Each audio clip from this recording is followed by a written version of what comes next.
Anioma State leaders, some of them, rejected Southeast inclusion. In this video, we are going to explain the reason why that happened. It is very important for the sake of the future. We believe a lot of Anyoma people want to be part of Southeast. They propose Anyoma State. But we'll tell you what is going on. And we are trying our best. And Ndi Nasubia, our group that is working towards Anyoma State as part of Southeast State, has leaders from the Anyoma, mainly in charge of the group. So let somebody not come to say it is Southeast that is championing it. No.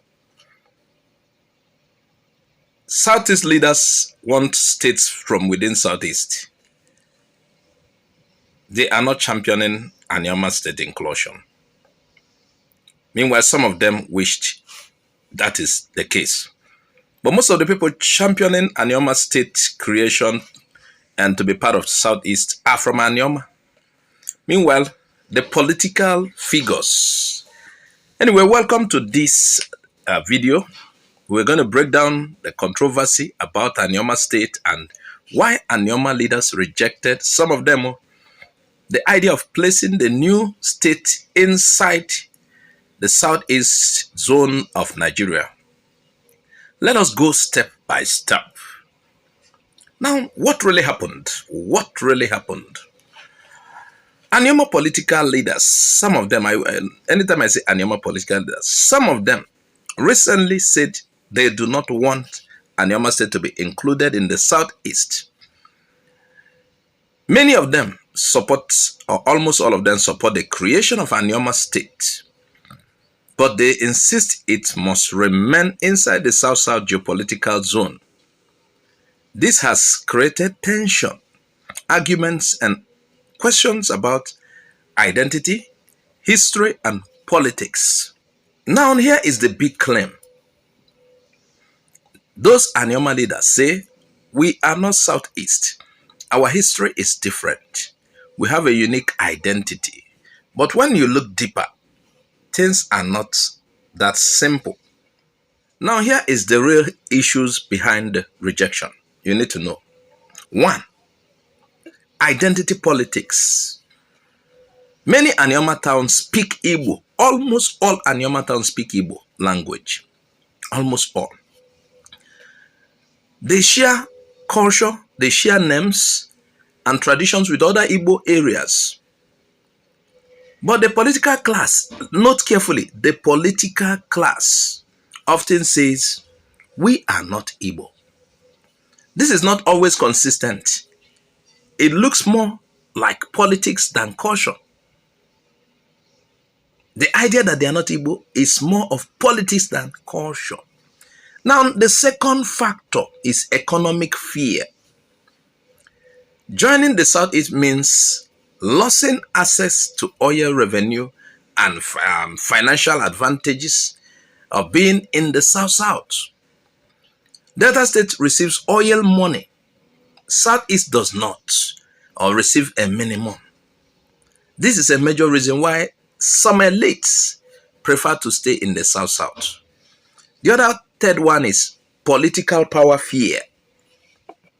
If Anyoma becomes part of the Southeast, politicians from Anyoma will compete with politicians from Anambra, Enugu, Imo, Abia, and Ebonyi. This means more competition and less political advantage. So remaining in the South-South gives them more space and influence. That is some issues that are being raised. Number 4, fear of marginalization. As you all know, the Southeast is one of the most marginalized geopolitical zones in Nigeria today. The South-South has more federal influence. Leaders do not want to move into a weaker political zone. And that is why the railway will stop in Abo. From Abuja to Abo, or from Lokoja to Abo. Yes.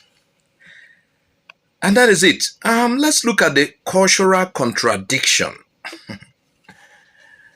Here is the contradiction. Many Anyoma people practice Igbo culture. Almost all Anyoma people practice Igbo culture. They speak Igbo dialects. They share names, marriages, festivals, dressing and traditions with the Igbo world, the Igbo of Southeast. But politically, note carefully, underline politically, the leaders say Anyoma is different. This shows a gap between cultural reality and political interests at the center. Now let's go to who is really driving this rejection. Who? This rejection, note carefully, listen carefully. The rejection is mostly coming from the elite class, the lawmakers, the chairmen, the political leaders, the power brokers. They are the problem. They are the ones driving the rejection. And like I said earlier, it is not cultural. It is political. I hope you are getting the clarity of the whole message. Many ordinary Anyoma people do not talk about identity like this. Some do not care. Some feel closer to the Southeast. Some want unity with Igbo culture. Of course, their own culture is Igbo. The loud rejection is mainly political, not grassroots. So in rounding up, let us summarize the whole matter. This rejection is not mainly about culture,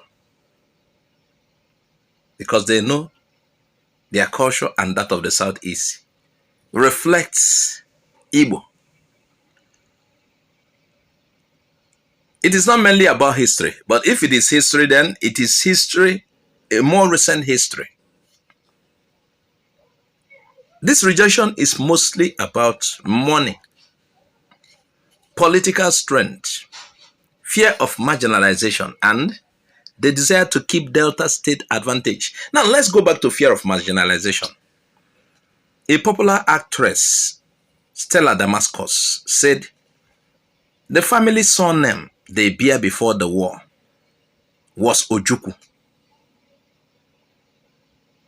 But due to fear of being maimed, what Igbo people faced during the war, how, the challenges Igbo people faced, the troubles associated with being Igbo, the trouble associated with Biafra, many of them gave up, rejected Igbo identity just for them to live, and the stigma. And that is why I told you it is a more recent history, unless. But if you want to check from a far history, an olden history, you will know that they are Igbo. So they had to change their name to Damasos. And till this day, they still bear Damasos. And it was interesting that so many people didn't even understand that your surname was not what it was. I mean, I've always known it was Damasos. But so many people who I even thought knew, were shocked at the revelation. Were you as shocked as a lot of people were? I was shocked, I won't lie, because over the years, I'd corrected this, I'd said it in so many other interviews, so I thought people had caught on by then, but I was so shocked. Like, they drew my attention to it, and I'm like, what? People still think I had to address it, but I could understand why a lot of people would just stay true to that name, because that's what they got used to, and they just didn't bother to change it, So, but it was fun. I saw comments that really blew my mind, and I laughed a lot. But the one question I think I saw a lot, which you know how to explain to us, is what is Damasos? So Damasos is my grandfather's first name. It's a Greek name. My original surname was Ojukwu, but that changed during the war, during the Biafran War, where my people were attacked in Asaba because they thought that it was the same Ojukwu as Odomegu and all of that. So they changed it even before I was born. So I was born into the masses. And when I asked why, that was the reason they gave me. So I can't do anything about it now. Now, if before the war they bear the name Ojukwu, you think they have nothing with Igbo? I had some people ranting this and that, Igala. You have not checked your route properly. And by the way, a lot of Igbos from the area you call Southeast has such stories like you have. So this, what we're seeing is more like political.